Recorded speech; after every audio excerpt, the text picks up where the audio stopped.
Back to agenda. Rajasekhar గారు నమస్కారం. నమస్తే అండి. ఆంధ్రప్రదేశ్లో ప్రస్తుతం జరుగుతున్న పరిణామాలు అంటే ఆక్వా రైతుల సమస్య అవ్వచ్చు, పొగాకు రైతుల సమస్య అవ్వచ్చు, డిఎస్సి వ్యవహారం అవ్వచ్చు, ఇవన్నీ కూడా వీటిపై చర్చ జరగాలి.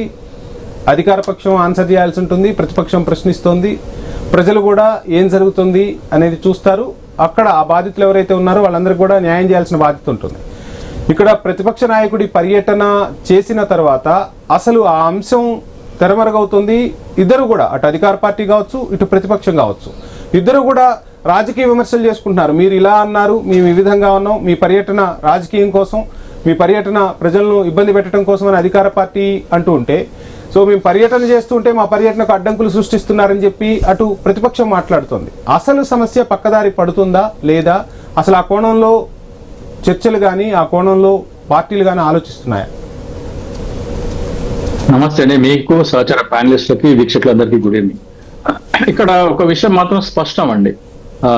మనకి వైఎస్ జగన్మోహన్ రెడ్డి గారు రోడ్డు మీదకి వస్తే ఆయనకు వచ్చే ప్రజాదరణ కొద్దిగా అధికార పార్టీకి కంటగింపుగా ఉంది. ఇంత ప్రజాదరణ ఎలా ఉంది, మనము 11 సీట్లకే పరిమితం చేశామని, ప్రతిపక్ష హోదా ఇవ్వలేదని, ఇవన్నీ ఉండగా ప్రజాదరణ ఇంత ఎలా ఉంది అనేది వాళ్ళని చాలా లోపల పీడిస్తున్న అంశం. ఆయనకి ప్రజాదరణ రాకుండా, ప్రజాదరణ లేదని చూపించేందుకు చాలా ప్రయత్నాలు అయితే చేస్తూ ఉంటారు. ఇక్కడ విషయం ఏంటంటే, మీకు ఈ రోజున కాదు, జగన్మోహన్ రెడ్డి గారు ఓడిపోయిన తర్వాత మొట్టమొదటి విజయవాడ కృష్ణానదికి వరద వచ్చినప్పుడు, ఆయన వచ్చినప్పుడు కూడా అదే జనాదరణ ఉంది. అది కంటిన్యూ అవుతుంది, రాను రాను పెరుగుతూ వస్తుంది.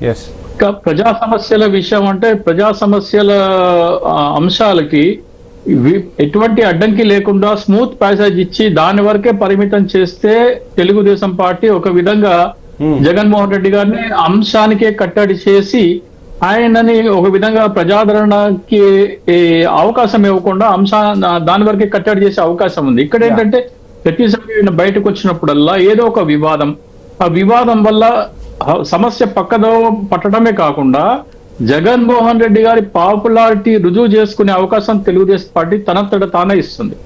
ఇది తెలుగుదేశం పార్టీ వ్యూహాత్మక తప్పిదమని మనం భావించాలి.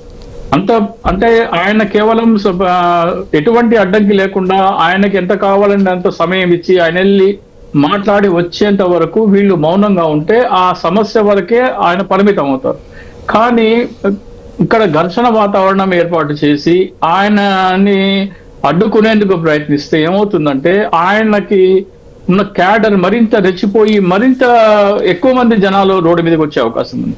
సో దీంట్లో తెలుగుదేశం పార్టీ తమను తాము సరి చేసుకుని, జగన్మోహన్ రెడ్డి ఎంతైనా మాట్లాడుకుని ఉండి, ఆయనకి స్వేచ్ఛ ఉంది. ఇప్పుడు రాహుల్ గాంధీ గారు కన్యాకుమారి నుంచి కాశ్మీర్ వరకు చేశారు, జగన్మోహన్ రెడ్డి గారు పాదయాత్ర చేశారు, చంద్రబాబు నాయుడు గారు పాదయాత్ర చేశారు, లోకేష్ గారు చేశారు. సో వాళ్ళందరికీ ఎవరికి ఎటువంటి అడ్డంకులు లేనప్పుడు ఈ రోజున జగన్మోహన్ రెడ్డి యాత్రలకు అడ్డంకి చెప్పడం వల్లనే జగన్మోహన్ రెడ్డి గారి పాపులారిటీ పెరుగుతుంది అంటారు. ఒక విధంగా వదిలేస్తే అసలు ఏ ప్రాబ్లం లేదంటారు. అంత పాపులారిటీ రాకపోవచ్చు. అంటే ఎప్పుడైతే మీరు ఒత్తిడి తెస్తారో తిరుగుబాటు పెరుగుతుంది, కార్యకర్తలలో కసి పెరుగుతుంది. జగన్మోహన్ రెడ్డి కార్యకర్తల్లో కసి పెంచేది జగన్మోహన్ రెడ్డి కంటే తెలుగుదేశం పాత్ర ఎక్కువ ఉందని నాకు అనిపిస్తుంది. మస్తాన్ రావు గారు, ఇక్కడ మనం మాట్లాడుతున్నప్పుడు కూడా అక్కడ